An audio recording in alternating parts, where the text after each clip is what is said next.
Welcome to the Real Clear Politics Takeaway for Friday, August 13th. I'm Andrew Walworth. Well, it's been an interesting week for some of America's most high-profile governors, so we thought we'd focus on three of them this morning. Andrew Cuomo of New York finally succumbed to political pressure, including from the White House, and on Tuesday, he announced his resignation.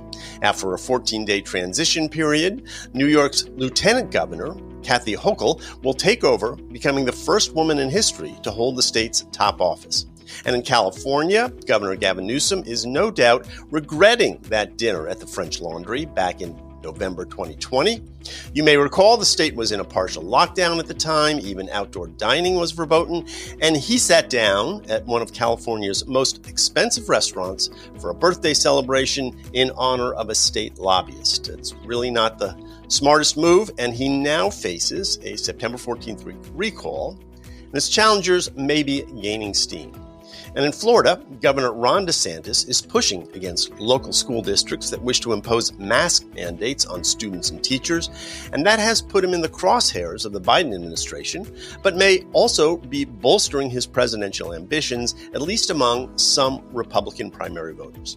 So joining me to talk about all this are Carl Cannon, RealClearPolitics Washington Bureau Chief, Susan Crabtree, RCP's national correspondent, and Bill Whalen of the Hoover Institution. He is a regular contributor to RCP, as well as a former chief speechwriter to California Governor Pete Wilson. So, Carl, let's start with New York. Andrew Cuomo, pretty tough guy, but he couldn't tough this one out. So let's look forward. What's next for him? And does this help clean up a potential problem for the Democrats, not only in New York, but nationally as well? Well, yeah, Cuomo did them a favor. He had to go away. I mean, what was going to happen is independent voters, conservatives, Republicans, half the Democratic Party was going to say, well, the Democrats never meant it about women. They don't really care. It's all just politics. It's all posturing. And he finally got the message. So, and you know what, Andy, so he's replaced by the first female governor in New York's history. That couldn't have been better for Democrats. As to what happens to Andrew Cuomo, I think most Democrats hope they never hear of him again. Susan, what do we know about Kathy Hochul? She's already said she's going to run for governor in the next election. Yeah. She is kind of refreshing. She's probably the opposite personality type compared to Governor Cuomo. And it's interesting that you're going to have, after sort of a succession of very hard-driving governors, you're going to have a woman who is known for her sort of congeniality. She toured the state, whereas Cuomo liked to stay in New York, in Albany. In his office, she constantly toured the state. And she has a really good, kind of reputation with people on outreach. People say that she hasn't had a lot of governing experience, but she was a member of Congress. She was a one-term member of Congress. And she managed to win from a Republican area, first Democrat to win in 20 years from that district. So, I think it's refreshing. She doesn't have executive experience, but she does have long experience in New York politics. She was an aide to Daniel Patrick Moynihan. She worked in local politics in Buffalo. Cuomo himself appointed her to a clerkship. I mean, it seems to me that she's been around the state and knows a lot of people. Now, I'm not an expert in New York politics, but it seems that she knows, you saw those comments coming from the legislature. Republicans and Democrats spoke highly of her. And she's from Buffalo. That's what some of us remember as Jack Kemp country. But I'm wondering, Bill, will the Cuomo legacies, though, stick to her a bit? Well, she's certainly going to try, and she did the smart thing by obviously making herself a candidate, because she couldn't sit there as a lame duck interim governor and let the 2022 race go by her. But let's don't speak about Andrew Cuomo in the past tense in at least two regards. First of all, he's sitting on an $18 million campaign war chest, and I don't think he's going to let that just sit there and idly collect interest. Secondly, there's a very open question as to how the media will continue to pursue Governor Cuomo or not pursue Governor Cuomo. If you looked at Amazon a couple weeks ago, they were no less than 3 Trump books in the top 5 nonfiction category at Amazon. There's still an obsession with Trump. But now that Cuomo's out of office, will the media still continue to pursue him in terms of the crossing the sexual boundary lines, but also in terms of the nursing home death scandal, or they just let him go away? The other thing I'd point to, by the way, is it does open a new can of worms. You now are going to have a very wide open gubernatorial primary in New York in 2022, whereas if Cuomo Cuomo was running, maybe it wouldn't have been that way. Hochul will run. Letitia James, the Attorney General, who wrote the report that slayed the governor, she presumably is going to run. And then there's a Congresswoman from New York City who is looking at this and maybe a Senate race in 2022. We don't know what card she's going to play. Yeah, well, I think it's interesting because if you have a really brutal primary, it actually opens the door for Lee Zeldin, who's the Republican running. I don't think he has a big chance, but he's already raised $4 million and is operating on a $35 million campaign budget. It'll be interesting to see how brutal the primary is. How can you have Letitia James not have a conflict of interest here when she was the one who wrote the report? I find that a little bit. I know that Democrats would love to have a Black woman governor. They missed their chance with Stacey Abrams, but that seems a little bit too far for me to have the woman that wrote the report win the governorship. I do think Kathy Hochul stands a better chance right now. But Carl, what about AOC? Because she has been presumed to maybe be interested in running against Chuck Schumer, who I assume every day is now going to send her maps of good yoga studios in Albany that she might like. But is she going to sit in the House with that uneasy relationship she has with Democratic leadership, or is she going to spread her wings and try to do something statewide? Because it's, again, 2022 is a twofer. There's a Senate race and a gubernatorial race. I've always assumed she wants to run against Schumer. She was 29, I think, when she first ran, and she won. And, in this district, she got very few number of votes, challenged Joe Crowley, a few thousand votes. But statewide is different. She doesn't have any executive experience. Seems to me it'd be easier for her to run for Senate instead of the governorship. Of course, a mutual friend of ours, Bill, I wrote in the late 80s that I didn't think Pete Wilson would run for the governorship. I thought he had a Senate seat. He was doing well in the Senate, but there's something about being governor. It draws people. But my guess is that, and I want to comment on one thing Susan said. Yeah, I think that the Attorney General we may look back, and she may have thrown herself on her sword to get rid of Cuomo. I think people are going to think, wait a minute, the person who got rid of Cuomo now wants his job. And we have this pleasant lieutenant governor. Do we really want 3 governors in 18 months? Hochul's in a pretty good spot, I would think. Let's get back to Cuomo for a second. He's 63 years old, so he's, by Democratic standards, and at least in Washington, that means he's a baby. He's 15 years younger than the president. Yeah.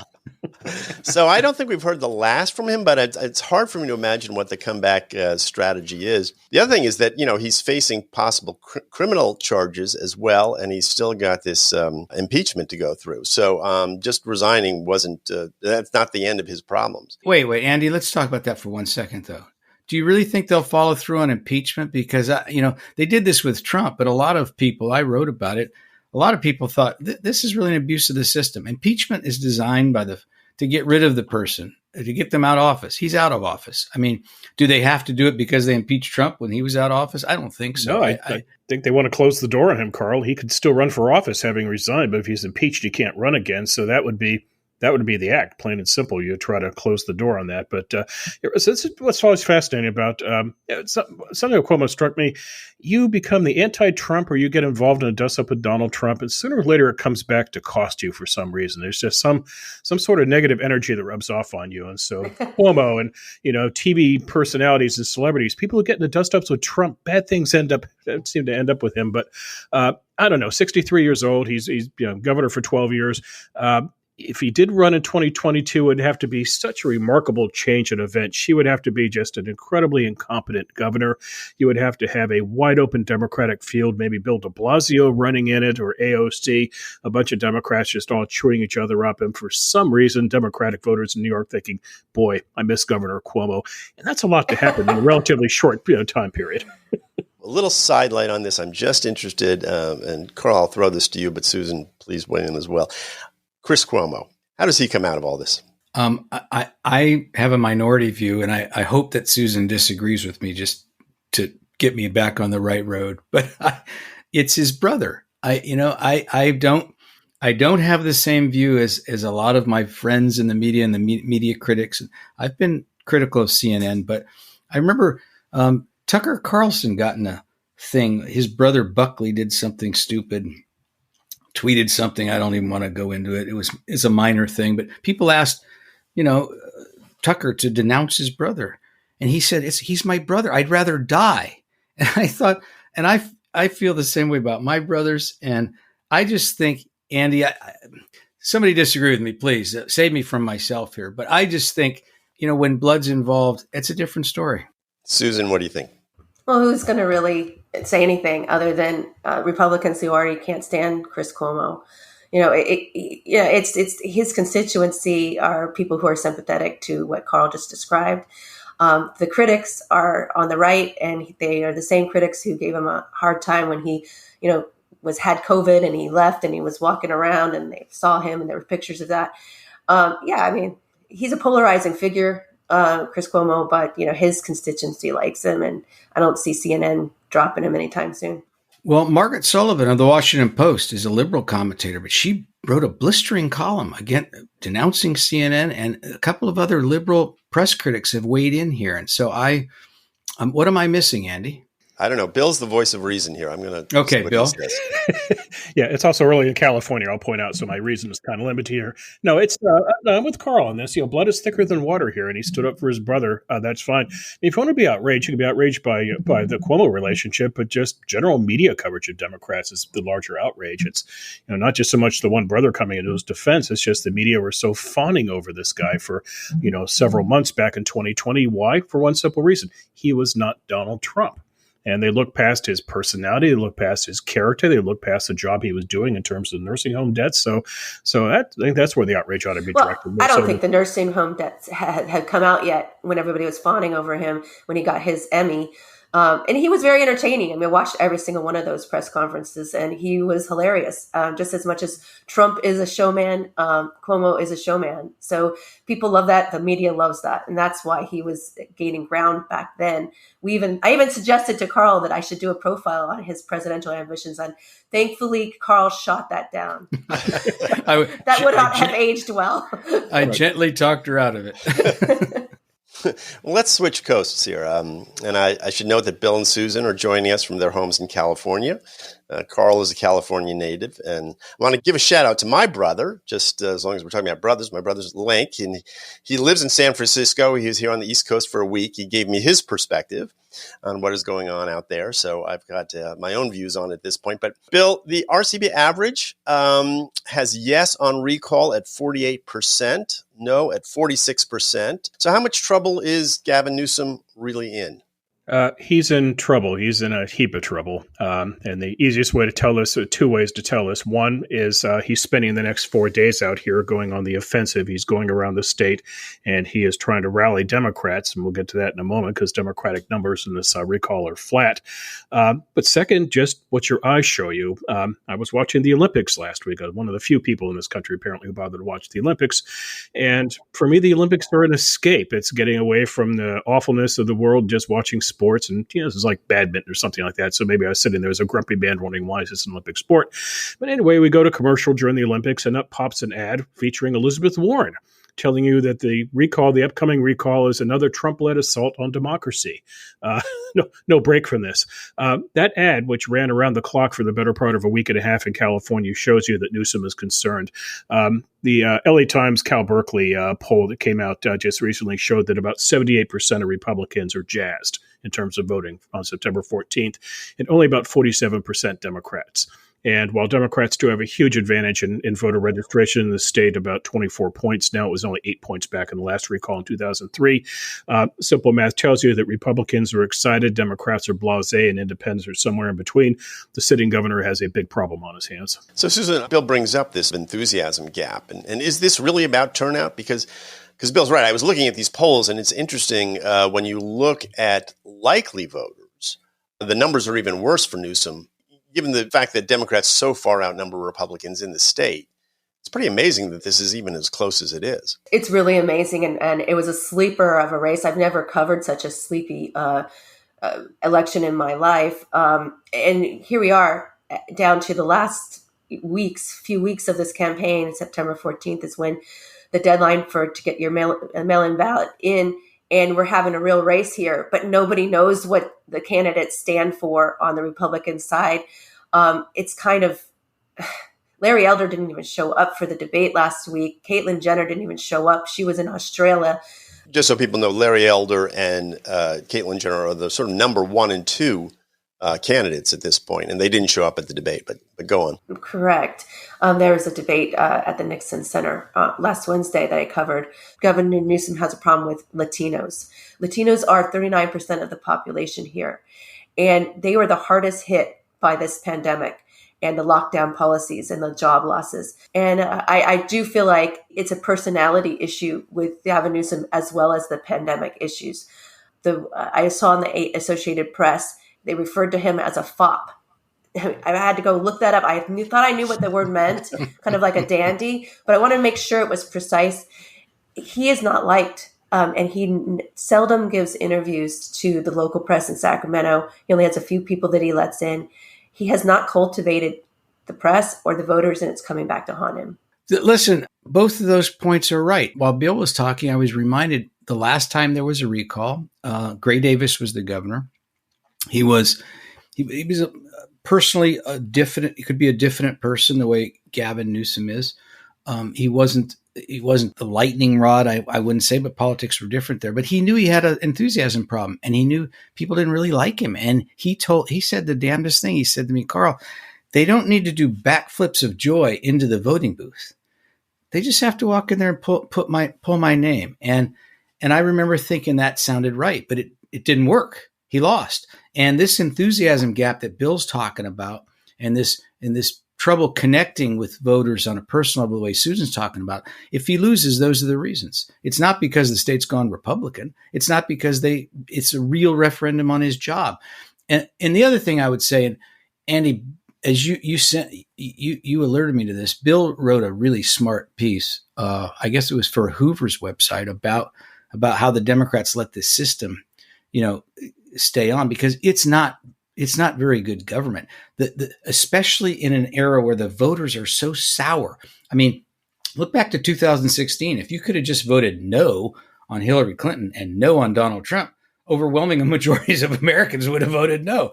But an election, the way we understand them, is a choice between usually two people, sometimes three. And this funny system where you vote on the recall and then have to choose from a bunch of no names, 200 people. And, that's a pretty bizarre experiment in democracy. Anyway, it gets further bizarre when you consider that some states actually, Carl, have recalls where the incumbent sitting governor can actually run with the field of candidates. So you could actually vote to recall a governor and return him or her to office at the same time. But you stumbled on something very important here, Carl. We always view elections as one-on-one or two-on-two affairs, but this is a recall election. It's a different creature in this regard. There are two questions. The first one being, do you choose to recall the governor, yes or no? Then look at the candidates on question B. So in this regard, you're absolutely right, Carl. This is a vote of confidence on Gavin Newsom, a yes or no vote on confidence. You have confidence in the governor. And here I think he has maybe made a strategic mistake. If you go back to 2003, Davis approached this two ways. First of all, he gave a speech in Los Angeles at right about this time in 2003, in which his people let it know that he wrote the speech personally, he and his wife, and he got up there and he spoke in absolutely outraged terms about how conservatives were trying to hijack California the way they tried to hijack congressional races. In other words, he was playing the right-wing conspiracy card that Newsom has actually been going after, that Elizabeth Warren had. But then secondly, he just talked about the fact that there were just non-qualified people running as well on the other side of the ticket. And Californians look at Arnold Schwarzenegger, decided we can live with Arnold Schwarzenegger as governor, and he was done in that regard. So I think for Newsom, he has to consider two things. Number one, to what extent does he talk about his record and what he plans to do for California? And here it gets interesting because Gavin Newsom, born in 1967, is the embodiment of Bay Area metrosexual slick-back hair entitlement. And I have some friends in consulting business in California who think that maybe Newsom suffers from an odd malady and that he's a very handsome guy. And sometimes there's such a thing as being a little too good-looking in politics. And that the more that people see you on TV, he also has a fabulously attractive wife and very attractive kids. It's maybe too much for voters. But what I'm curious about in this election, guys, is this. We have not had a politician in America born kind of in this age range, 1967. We're stuck with another president born in the 1940s. Our leadership in Congress is antiquated, to put it politely. But here you have somebody born in 1967 who's brought a lot of late 1960s sensibilities to his office, things that his predecessor, Jerry Brown, would not have dared done. So I wonder, guys, if maybe this is California in some regards kind of pushing back against a governor who may be done is a little too much. You saw signs of this in the last election here, where California had this absolutely schizo set of results where 62% of the state voted for Joe Biden. But at the same time, voters said no to affirmative action, and voters said no to an increase in property taxes for the sake of schools. So maybe California is looking at hitting the brakes with this recall. Susan, what do you think? Yeah, well, I think that it's interesting if you talk about his policies. He went in a State of the State address earlier this summer. He said this is going to be the California comeback. Well, we have 6 weeks into the California reopening, and the employment claims are going up. They're not going down. We have 3 weeks of unemployment increasing, where the rest of the country, mostly it's going down. So I don't think that works for him. And also, you just have so much going on with school reopening right now. And I just sat through a school reopening for my kindergartner going in. And it's just all these decision trees on the COVID contacts. It's just overwhelming to parents that they have to sit here and I guess it's going on across the whole country. But, you have Newsom, one of his biggest donors are the teachers unions. And there's been a lot of problems with pushback with his education czar reopening. She has not been, she actually has conflicts of interest. Her husband is a chief content developer for a virtual online production that it's marketing itself to high schools. The homeless population is increasing. He hasn't done a great job with that. It's exceeding 180,000 across the state. Home prices in California, $750,000 is the median house in California. It's just there's so many problems that the state's facing now with the wildfires as well, and his PG&E has become one of his biggest donors, as well as a donor to his wife's charity. She gets $300,000 a year from corporate interests. I just don't see that in other governors across the country. Did your wife make money from your political donors? It's just there's a lot of problems here that are coming out recently. Yeah.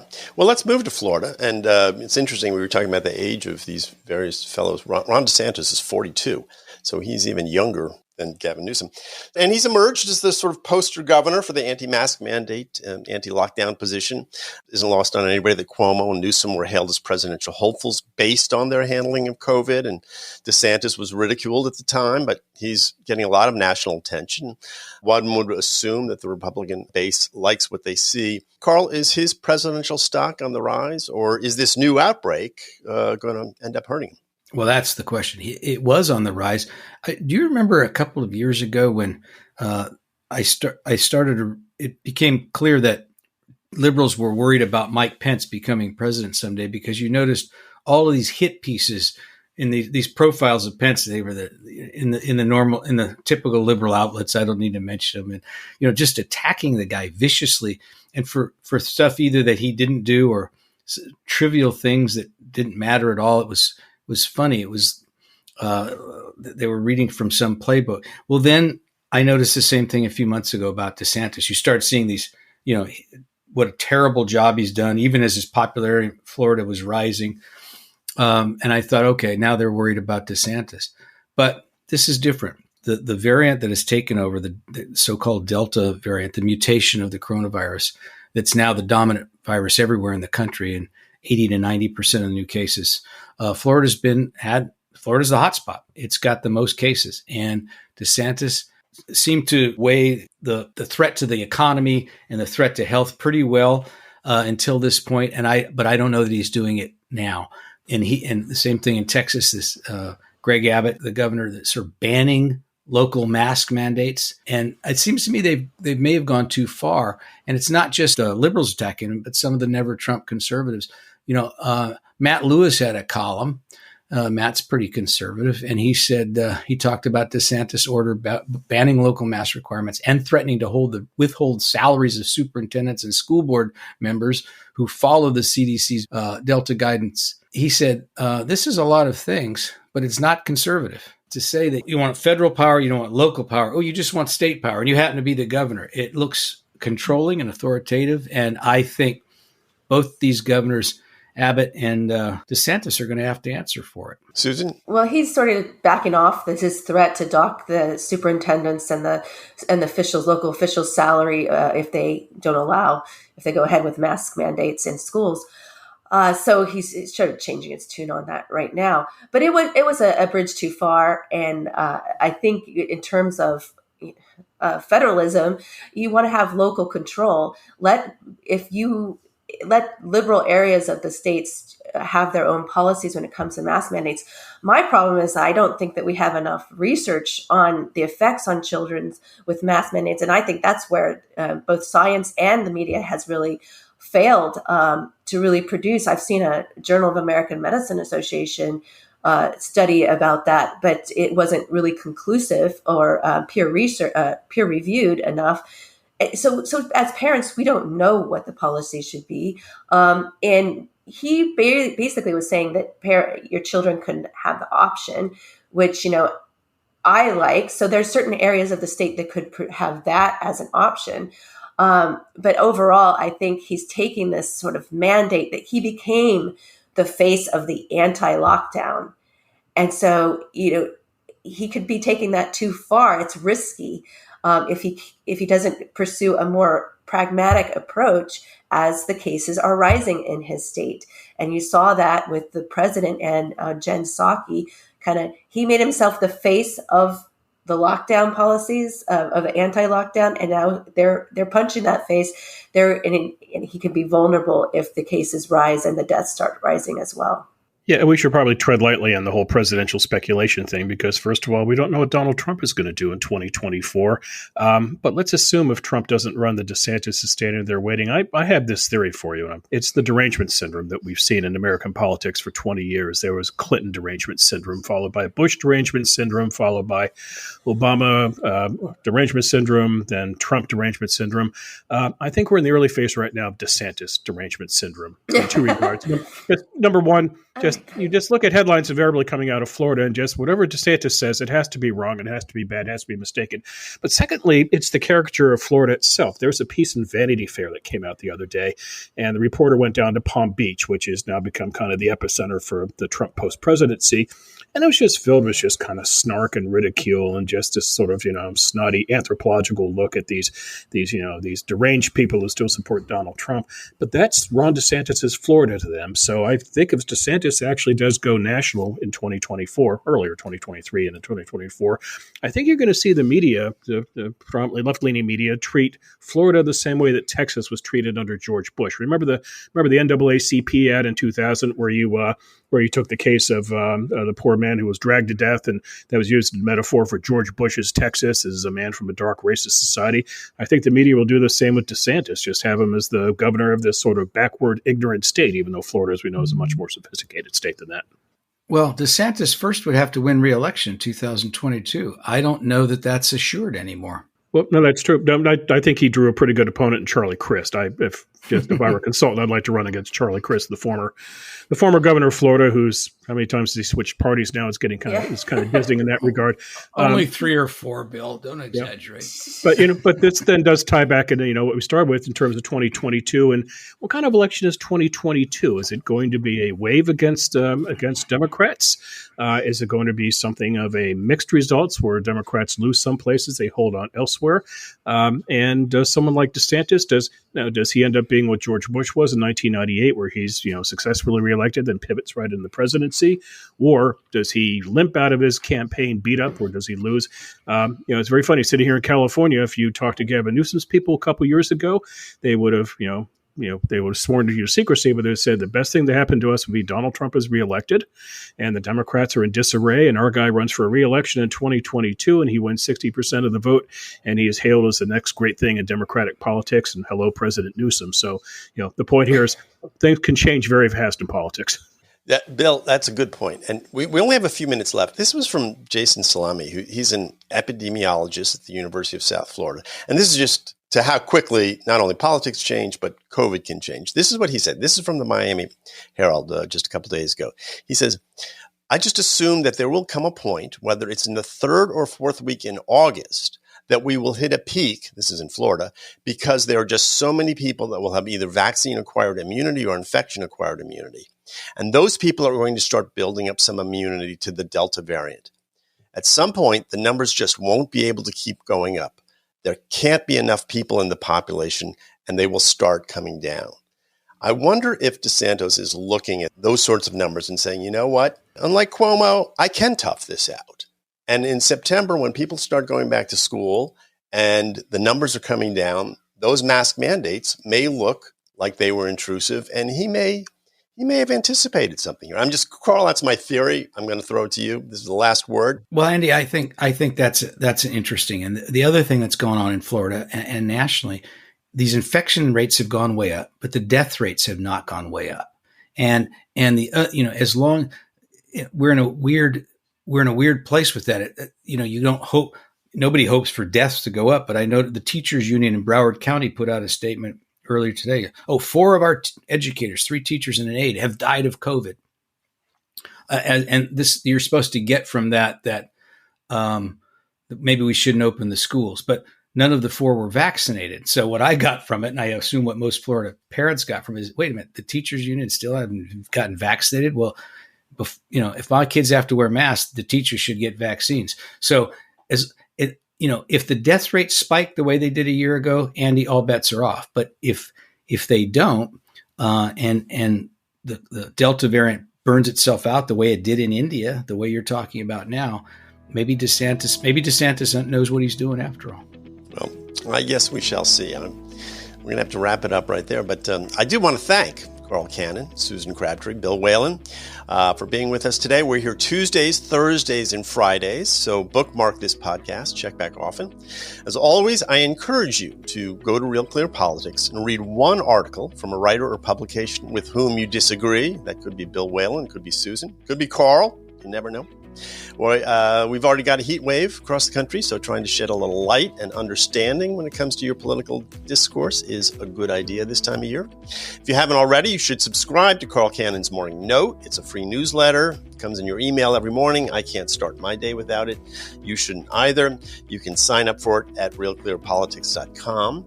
And thank you for listening. Until next time, for Real Clear Politics, I'm Andrew Walworth.